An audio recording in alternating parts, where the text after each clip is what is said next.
ಎಲ್ರಿಗೂ ನಮಸ್ಕಾರ. ಗೆಳತಿ ಯೂಟ್ಯೂಬ್ ಚಾನಲ್ಗೆ ಮತ್ತೊಮ್ಮೆ ಸ್ವಾಗತ. ಬನ್ನಿ ಸ್ನೇಹಿತರೆ, ನಾಳೆ ಹುಣ್ಣಿಮೆ ಜೊತೆಗೆ ಆರಿದ್ರ ನಕ್ಷತ್ರ ಪೂಜೆ ಅಂದರೆ ಆರಿದ್ರೋತ್ಸವ ಪೂಜೆ, ಇದ್ರ ಬಗ್ಗೆ ಮಾಹಿತಿಯನ್ನು ತಿಳಿಸ್ಕೊಡ್ತಾ ಇದ್ದೀನಿ. ಹಾಗೆ ಸರಳವಾಗಿ ಪೂಜೆ ಮಾಡೋ ವಿಧಾನ ಕೂಡ ತಿಳಿಸ್ತಾ ಇದ್ದೀನಿ. ವಿಡಿಯೋನ ಮಿಸ್ ಮಾಡದೆ ನೋಡಿ, ಯಾಕೆಂದರೆ ಇದೆಲ್ಲ ನಮಗೆ ವರ್ಷಕ್ಕೆ ಒಂದೇ ಸಲ ಸಿಗುವಂಥದ್ದು. ಹಾಗಾಗಿ ಸಾಧ್ಯವಾದವರು ಮಾಡಿ. ಕೆಲವ್ರಿಗೆ ಪೀರಿಯಡ್ಸ್ ಪ್ರಾಬ್ಲಮ್ ಅಥವಾ ಆರೋಗ್ಯ ಸಮಸ್ಯೆಯಿಂದ ಮಾಡೋಕ್ಕಾಗದೇ ಇರ್ಬೋದು. ಅಂಥವರು ಮನಸ್ಸಿನಲ್ಲೇ ಓಂ ನಮಃ ಶಿವಾಯ ಅಂತ ಜಪ ಮಾಡಿದ್ರೆ ಖಂಡಿತವಾಗ್ಲೂ ಒಳ್ಳೆ ಫಲ ಸಿಗುತ್ತೆ.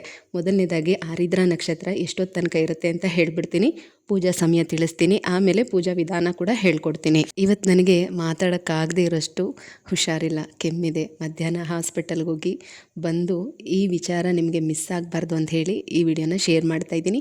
ಎಷ್ಟು ಜನಕ್ಕೆ ಸಾಧ್ಯ ಆಗುತ್ತೋ ಅಷ್ಟು ಜನ ಪೂಜೆ ಮಾಡಿ. 2ನೇ ತಾರೀಕು ಶುಕ್ರವಾರ ಮಧ್ಯಾಹ್ನ 2:40 ಆರಿದ್ರ ನಕ್ಷತ್ರ ಪ್ರಾರಂಭ ಆಗುತ್ತೆ. ಮತ್ತು 3ನೇ ತಾರೀಕು ಶನಿವಾರ ಬೆಳಗ್ಗೆ 11:50 ಮುಕ್ತಾಯ ಆಗಿಬಿಡುತ್ತೆ. ಹಾಗಾಗಿ ಬೆಳಗಿನ ಬ್ರಾಹ್ಮಿ ಮುಹೂರ್ತದಲ್ಲಿ ಪೂಜೆ ಮಾಡಿದ್ರೆ ತುಂಬ ಒಳ್ಳೆಯದು. ಬೆಳಗಿನ ಬ್ರಾಹ್ಮಿ ಮುಹೂರ್ತ ಬೆಳಗ್ಗೆ 5:20 6:40 ತನಕ ಮಾಡಬಹುದು. ಈ ಸಮಯದಲ್ಲಿ ಮಾಡೋಕ್ಕಾಗಲಿಲ್ಲ, ಎಲ್ಲ ರೆಡಿ ಮಾಡಿಕೊಂಡು ಮಾಡೋ ಅಷ್ಟರಲ್ಲಿ ಟೈಮ್ ಆಗೋಯಿತು. ಯಾಕೆಂದರೆ ಸುಮಾರು ಜನ ಧನುರ್ಮಾಸ ಪೂಜೆ ಕೂಡ ಮಾಡ್ತಾ ಇರೋದ್ರಿಂದ ಈ ಬ್ರಾಹ್ಮಿ ಮುಹೂರ್ತದಲ್ಲಿ ಮಾಡೋದಕ್ಕೆ ಆಗಲಿಲ್ಲ ಅಂತಂದರೆ ಅಮೃತ ಗಳಿಗೆ ಇರುತ್ತೆ. ಬೆಳಗ್ಗೆ 7:30 8:50 ತನಕ ಈ ಸಮಯದಲ್ಲಾದರೂ ನೀವು ಪೂಜೆ ಮಾಡಿ, ತುಂಬ ಒಳ್ಳೆಯದು. ಆದಷ್ಟು ಬೆಳಗ್ಗೆ 10 ಗಂಟೆ ಒಳಗಾಗಿ ಪೂಜೆ ಮಾಡೋದಕ್ಕೆ ಪ್ರಯತ್ನ ಮಾಡಿ. ಪೂಜೆಗೆ ಹೂಗಳು ಮತ್ತು ಬಿಲ್ವಪತ್ರೆ ರೆಡಿ ಮಾಡಿ ಇಟ್ಕೊಳ್ಳಿ. ಅಕ್ಷತೆ ಮತ್ತು ವಿಭೂತಿ, ಶಿವನಿಗೆ ವಿಭೂತಿ ಹಚ್ಚಬೇಕು. ಹಾಗಾಗಿ ಅಭಿಷೇಕಕ್ಕೆ ಪಂಚಾಮೃತ ಅಭಿಷೇಕ ಮಾಡಿದರೆ ತುಂಬ ಒಳ್ಳೆಯದು. ಹಾಲು, ಜೇನುತುಪ್ಪ, ಮೊಸರು ಮತ್ತು ಡ್ರೈ ಫ್ರೂಟ್ಸು, ಹಣ್ಣುಗಳು, ಹೀಗೆ ಯಾವುದೆಲ್ಲ ನಿಮಗೆ ಅನುಕೂಲವಾಗುತ್ತೋ ಆ ಪದಾರ್ಥಗಳನ್ನ ಸೇರಿಸ್ಕೊಂಡು ಮಾಡಬಹುದು. ಅಥವಾ ಹಾಲು, ಸಕ್ಕರೆ, ಬಾಳೆಹಣ್ಣು, ತುಪ್ಪ, ಮನೇಲಿ ಏನಿರುತ್ತೋ ಅದರಿಂದ ಅಭಿಷೇಕ ಮಾಡಿ. ಏನೂ ಇಲ್ಲ ಅಂತಂದರೆ ಬರೀ ಹಾಲಿನ ಅಭಿಷೇಕ ಕೂಡ ಮಾಡಬಹುದು. ಹಸಿ ಹಾಲಿಂದ ಅಭಿಷೇಕ ಮಾಡಿ. ಅಥವಾ ಹಾಲು ಕೂಡ ಆ ಸಮಯದಲ್ಲಿ ಸಿಗಲಿಲ್ಲ ಅಂದರೆ ನೀರಿಗೆ ಸ್ವಲ್ಪ ಅಕ್ಕಿ ಹಿಟ್ಟನ್ನು ಮಿಕ್ಸ್ ಮಾಡಿ ಅದರಿಂದ ಕೂಡ ಅಭಿಷೇಕ ಮಾಡ್ಬೋದು. ತುಂಬಾ ಒಳ್ಳೆಯದು. ಅಕಸ್ಮಾತ್ ಏನಾದರೂ ಅದು ಕೂಡ ನಿಮಗೆ ಸಿಗಲಿಲ್ಲ ಅಂತ ಅಂದರೆ ನೀವು ಬರೀ ನೀರಿನಿಂದ ಅಭಿಷೇಕ ಮಾಡ್ಬೋದು. ನೀರಿಗೆ ಒಂದು ಸ್ವಲ್ಪ ಬಿಲ್ವಪತ್ರೆನ ಹಾಕ್ಕೊಂಡು, ಬಿಲ್ವಪತ್ರೆ ದಳನ ನೀರಿಗೆ ಹಾಕ್ಕೊಂಡು ಆ ನೀರಿನಿಂದ ಅಭಿಷೇಕ ಮಾಡ್ಬೋದು. ಅಭಿಷೇಕ ಆದಮೇಲೆ ಶಿವಲಿಂಗಕ್ಕೆ ವಿಭೂತಿನ ಹಚ್ಚಿ ಒಂದು ಪೀಠದ ಮೇಲೆ ಇಟ್ಟು ತುಪ್ಪ ದೀಪಗಳನ್ನೆಲ್ಲ ಹಚ್ಚಿ, ಮತ್ತು ನೀವು ಹೂವಿಂದ ಅಲಂಕಾರ ಮಾಡಬೇಕು. ಆಮೇಲೆ ಬಿಲ್ವಪತ್ರೆಗಳಿಂದ ಅರ್ಚನೆ ಮಾಡ್ಕೋಬೇಕು. ನೈವೇದ್ಯಕ್ಕೆ ಮಾತ್ರ ಹಾಲು ಮತ್ತು ಅಕ್ಕಿಯನ್ನು ಸೇರಿಸಿ ಪಾಯಸ ಮಾಡಿ ಇಡಿ, ತುಂಬ ಒಳ್ಳೆಯದು. ಈ ದಿನದ ವಿಶೇಷ ಅಂದರೆ ನೈವೇದ್ಯನೇ. ಹಾಗಾಗಿ ಈ ನೈವೇದ್ಯನ ಮಾಡಿ. ಈ ರೆಸಿಪಿ ಯಾರಿಗಾದ್ರೂ ಗೊತ್ತಿಲ್ಲ ಅಂದರೆ ಯೂಟ್ಯೂಬ್ಗಳಲ್ಲಿ ಸರ್ಚ್ ಮಾಡಿ, ಖಂಡಿತ ನಿಮ್ಗೆ ಆ ರೆಸಿಪಿ ಸಿಗುತ್ತೆ. ಸ್ವಲ್ಪನಾದ್ರೂ ಈ ರೀತಿ ಪಾಯಸ ಮಾಡಿ ನೀವು ಈ ದಿನ ಶಿವನಿಗೆ ನೈವೇದ್ಯ ಮಾಡಬೇಕು. ಬೆಳಗ್ಗೆ ಬೇಗ ಎದ್ದು ಮನೆಯೆಲ್ಲ ಗುಡಿಸಿ ಸಾರಿಸಿ ತಲೆಗೆ ಸ್ನಾನ ಮಾಡಿಕೊಂಡು ಪೂಜಾ ಸಿದ್ಧತೆ ಎಲ್ಲ ಮಾಡ್ಕೊಳ್ಳಿ. ಈ ರೀತಿ ನೀವು ಎಲ್ಲನೂ ಪೂಜೆಗೆ ಸಿದ್ಧತೆ ಮಾಡ್ಕೊಂಡಾದಮೇಲೆ ಅಭಿಷೇಕನೂ ಆದಮೇಲೆ ವಿಗ್ರಹ ಅಥವಾ ಫೋಟೋ ಇದ್ದರೆ ನೀವು ಅಭಿಷೇಕ ಮಾಡೋದು ಬೇಡ. ಫೋಟೋ ಇಲ್ಲ ಅನ್ನೋರು ವಿಗ್ರಹ ಇಟ್ಕೊಂಡಿದ್ರೆ ಅಂದರೆ ಶಿವಲಿಂಗನ ಇಟ್ಕೊಂಡಿದ್ರೆ ಮಾತ್ರ ಅಭಿಷೇಕ ಮಾಡಬೇಕು. ಕೆಲವರು ನಾವು ಶಿವನ ಪೂಜೆ ಮಾಡೋದಿಲ್ಲ, ನಾವು ವಿಷ್ಣುವನ್ನ ಪೂಜೆ ಮಾಡೋವಂಥವ್ರು, ನಮ್ಮ ಮನೇಲಿ ಶಿವಲಿಂಗನೂ ಇಲ್ಲ, ಶಿವನ ಫೋಟೋನೂ ಇಲ್ಲ ಅಂತ ಹೇಳ್ತಾರೆ. ಅಂಥವರು ನಿಮ್ಮ ಮನೆ ಅಕ್ಕಪಕ್ಕದಲ್ಲಿ ಶಕ್ತಿ ದೇವತೆ ದೇವಸ್ಥಾನಗಳು ಅಂದರೆ ಬನಶಂಕರಿ ಅಮ್ಮ ಆಗಿರಬಹುದು, ಚಾಮುಂಡೇಶ್ವರಿ ಆಗಿರಬಹುದು, ದುರ್ಗಾ ಪರಮೇಶ್ವರಿ ಆಗಿರ್ಬೋದು, ನಾಳೆ ಬೆಳಗ್ಗೆ ಒಳ್ಳೆ ಅಭಿಷೇಕ ನಡೀತಾ ಇರುತ್ತೆ. ಅಲ್ಲಿಗೆ ಯಥಾಶಕ್ತಿ ಹಾಲು ಅಥವಾ ಕಬ್ಬಿನ ಹಾಲು ಏನಾದರೂ ತೊಗೊಂಡು ಹೋಗ್ಕೊಡಿ. ಅಭಿಷೇಕಕ್ಕೆ ಜೇನುತುಪ್ಪ, ಈ ಥರದ್ದು ಅಭಿಷೇಕಕ್ಕೆ ಉಪಯೋಗಿಸುವಂಥ ವಸ್ತುಗಳು ನಿಮಗೆಲ್ಲ ಗೊತ್ತೇ ಇರುತ್ತೆ. ನಿಮಗೆ ಏನು ಇವತ್ತು ಸಿಗುತ್ತೋ ಅದನ್ನು ನಾಳೆ ಬೆಳಗ್ಗೆ ತೊಗೊಂಡು ಹೋಗಿ ಅಭಿಷೇಕಕ್ಕೆ ಕೊಡಿ. ಮನೇಲಿ ಶಿವಲಿಂಗ ಅಥವಾ ಶಿವನ ಫೋಟೋ ಇಟ್ಕೊಂಡಿರೋವಂಥವ್ರು ಮನೆಯಲ್ಲೇ ಈ ರೀತಿ ಪೂಜೆ ಮಾಡಬಹುದು. ಆರಿದ್ರ ನಕ್ಷತ್ರ ಇರೋ ದಿನ ಈ ರೀತಿ ಶಿವನ ಪೂಜೆ ಮಾಡಿ ನೋಡಿ, ನಿಮ್ಮ ಬೇಡಿಕೆಗಳು ತುಂಬ ಬೇಗನೆ ಈಡೇರುತ್ತೆ. ಯಾಕೆ ಹೇಳ್ತಾ ಇದ್ದೀನಿ ಅಂದರೆ ಭಕ್ತಿಗೆ ತುಂಬ ಬೇಗ ಒಲಿಯುವಂಥವ್ರು ಶಿವ. ಹಾಗಾಗಿನೇ ರಾಕ್ಷಸರಾಗಿರಲಿ ಪ್ರತಿಯೊಬ್ಬರು ಕೂಡ ಶಿವನನ್ನೇ ಕುರಿತು ತಪಸ್ಸು ಮಾಡೋದು ಹೆಚ್ಚಿಗೆ. ಪುರಾಣದ ಕಥೆಗಳಲ್ಲಿ ನೀವು ಕೇಳೇ ಇರ್ತೀರ ಅಲ್ವಾ? ಹಾಗಾಗಿ ಹೇಳ್ತಾ ಇದ್ದೀನಿ, ಇಂಥ ದಿನಗಳಲ್ಲಿ ಶಿವನ ಪೂಜೆ ಮಾಡಿ ಒಲಿಸ್ಕೋಬೇಕು. ಶಿವನನ್ನು ಮೃತ್ಯುಂಜಯ ಅಂತ ಕೂಡ ಹೇಳ್ತಾರೆ, ಭವರೋಗ ಹರಣ ಅಂತ ಕೂಡ ಹೇಳ್ತಾರೆ.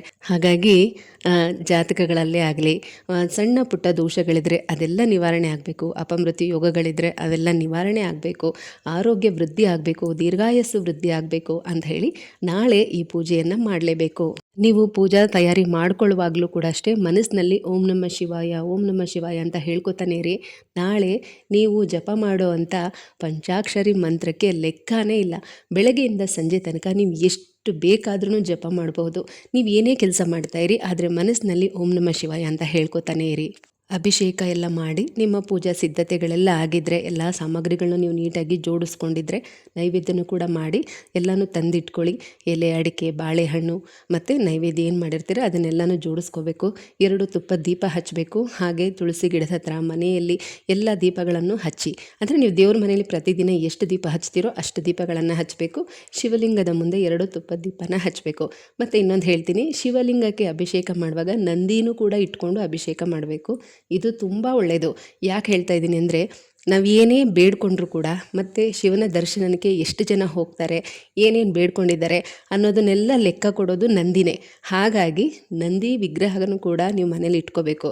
ಬರೀ ಶಿವಲಿಂಗ ಒಂದನ್ನೇ ಇಟ್ಕೊಳ್ಳೋ ಹಾಗಿಲ್ಲ. ಅಭಿಷೇಕ ಮಾಡುವಾಗ 2ಕ್ಕೂ ಮಾಡಬೇಕು. ಅಲಂಕಾರ ಮಾಡುವಾಗಲೂ ಕೂಡ ಅಷ್ಟೇ 2ಕ್ಕೂ ಮಾಡಬೇಕು. ಕೈಯಲ್ಲಿ ಅಕ್ಷತೆ ಮತ್ತು ಹೂವು, ಬಿಲ್ವಪತ್ರೆ ಎಲ್ಲನೂ ಇಟ್ಕೊಂಡು ಆ ಪರಮೇಶ್ವರನನ್ನು ಪ್ರಾರ್ಥನೆ ಮಾಡ್ಕೊಳ್ಳಿ. ಈ ಒಂದು ಶುಭ ದಿನದಲ್ಲಿ ನಿನ್ನ ಒಂದು ಆರಾಧನೆ ಮಾಡೋ ಅಂಥ ಭಾಗ್ಯ ನಮಗೆ ಕೊಟ್ಟಿದ್ದಕ್ಕೆ ತುಂಬಾ ಸಂತೋಷ ಆಯಿತು. ಪ್ರತಿ ವರ್ಷ ಇದೇ ರೀತಿ ನಮ್ಮಿಂದ ಸೇವೆನ ಸ್ವೀಕರಿಸು ಅಂತ ಕೇಳಿಕೊಂಡು ಆ ಅಕ್ಷತೆ, ಬಿಲ್ವಪತ್ರೆ ಎಲ್ಲನೂ ಶಿವಲಿಂಗದ ಮುಂದೆ ಹಾಕಿ ನೀವು ಶಿವನಿಗೆ ಬಿಲ್ವಪತ್ರೆಯಿಂದ ಅರ್ಚನೆ ಮಾಡೋದಕ್ಕೆ ಶುರು ಮಾಡಿ. ಶಿವನ ಅಷ್ಟೋತ್ತರ ಹೇಳ್ಕೊಬೋದು, ಅಥವಾ ಶಿವನ ಸಹಸ್ರನಾಮ ಕೂಡ ಹೇಳ್ಕೊಬೋದು, ಬಿಲ್ವಾಷ್ಟಕನ ಹೇಳ್ಕೊಬೋದು, ಅಥವಾ ಇದ್ಯಾವುದನ್ನು ಹೇಳೋದಿಕ್ಕೆ ಬರಲ್ಲ ಅನ್ನೋರು ಓಂ ನಮಃ ಶಿವಾಯ ಅಂತ 108 ಸಲ ಹೇಳ್ಕೊಂಡು ಬಿಲ್ವಪತ್ರೆಯಿಂದ ಅರ್ಚನೆಯನ್ನು ಮಾಡಬೇಕು. ತುಂಬ ಒಳ್ಳೆಯದು. ಅದಾದಮೇಲೆ ದುರ್ಗಾದೇವಿ ಅಂದರೆ ಪಾರ್ವತಿ ದೇವಿಯನ್ನು ಕೂಡ ಸ್ಮರಣೆ ಮಾಡ್ಕೋಬೇಕು. ಸರ್ವ ಮಂಗಳ ಮಾಂಗಲ್ಯೆ ಶಿವೆ ಸರ್ವಾರ್ಥ ಸಾಧಿಕೆ ಶರಣ್ಯೆ ತ್ರಯಂಬಕೆ ಗೌರಿ ನಾರಾಯಣಿ ನಮೋಸ್ತುತೆ ಅಂತ ಹೇಳ್ಕೊಂಡು ಪೂಜೆನ ಮುಂದುವರಿಸಿ. ಊದ್ಬತ್ತಿ ಎಲ್ಲ ಬೆಳಗ್ಗೆ ಅದಾದಮೇಲೆ ನೀವು ಏನು ನೈವೇದ್ಯ ಇಟ್ಟಿರ್ತೀರಲ್ಲ ಅದನ್ನು ಅರ್ಪಿಸಬೇಕು. ನೈವೇದ್ಯ ಆದಮೇಲೆ ಮಹಾಮಂಗಳಾರತಿಯನ್ನು ಮಾಡಬೇಕು. ಉಪವಾಸ ಮಾಡೋದು ನಿಮ್ಮಿಷ್ಟ.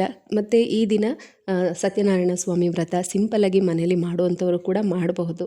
ತುಂಬಾ ಒಳ್ಳೆಯದು. ಪೂಜೆ ಎಲ್ಲ ಆದಮೇಲೆ ಒಂದು 5-10 ನಿಮಿಷ ಬಿಟ್ಟು ನೀವೇನು ನೈವೇದ್ಯಕ್ಕೆ ಇಟ್ಟಿದ್ದೀರ ಆ ಸಿಹಿ ಪದಾರ್ಥಗಳನ್ನು ಮನೆಯವರೆಲ್ಲರೂ ಕೂಡ ಪ್ರಸಾದವಾಗಿ ತಗೋಬಹುದು. ಇದಿಷ್ಟೇ ಆರಿದ್ರ ನಕ್ಷತ್ರದ ಪೂಜಾ ವಿಧಾನ. ಅಷ್ಟೇ ಅಲ್ಲದೆ ಯಾರದೆಲ್ಲ ಆರಿದ್ರ ನಕ್ಷತ್ರ ಇರುತ್ತೋ ತಪ್ಪದೆ ಅವರು ಮನೇಲಿ ಪೂಜೆ ಮಾಡೋದಕ್ಕೇನ ಆಗಲಿಲ್ಲ ಅಂತಂದರೆ ದೇವಸ್ಥಾನದಲ್ಲಿ ಈ ದಿನ ರುದ್ರಾಭಿಷೇಕ ನಡೆಯುತ್ತೆ. ಅಲ್ಲಿಗೆ ಅಭಿಷೇಕಕ್ಕಾದರೂ ಕೊಡಿ, ಅಥವಾ ಹಾಲು ತೊಗೊಂಡೋಗಿ ಕೊಡಿ. ತುಂಬಾ ಒಳ್ಳೆಯದು.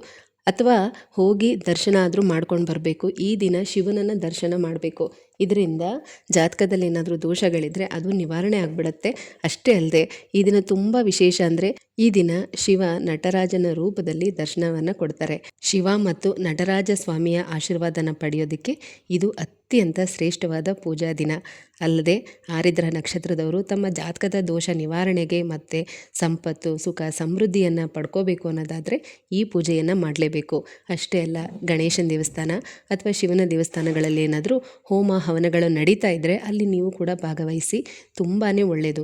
ಆರಿದ್ರೋತ್ಸವ, ಆರಿದ್ರ ನಕ್ಷತ್ರದ ಪೂಜೆ ಅಂದರೆ ಈ ನಕ್ಷತ್ರ ಇರುವಂಥ ದಿನ ಶಿವನನ್ನು ಪೂಜೆ ಮಾಡುವಂಥದ್ದು ತುಂಬ ವಿಶೇಷ. ಅದರಲ್ಲೂ ಈ ರೀತಿ ಧನುರ್ಮಾಸದಲ್ಲಿ ಹುಣ್ಣಿಮೆ ದಿನ ಆರಿದ್ರ ನಕ್ಷತ್ರ ಇರೋದು ತುಂಬಾ ವಿಶೇಷ. ಹಾಗಾಗಿನೇ ಈ ದಿನಕ್ಕೆ ಅಷ್ಟೊಂದು ಮಹತ್ವ ಇರುವಂಥದ್ದು. ಸರಳವಾಗಿ ಪೂಜಾ ವಿಧಾನ ತಿಳಿಸಿದ್ದೀನಿ. ಯಾರಿಗೆಲ್ಲ ಅನುಕೂಲ ಆಗುತ್ತೋ ಎಲ್ಲರೂ ಮಾಡಿ ಆ ಪರಮಾತ್ಮನ ಆಶೀರ್ವಾದ ಪಡ್ಕೊಳ್ಳಿ ಅಂತ ಹೇಳ್ತಾ ಮತ್ತೆ ಸಿಗ್ತೀನಿ. ಹೋಗಿ ಬರಲಾ?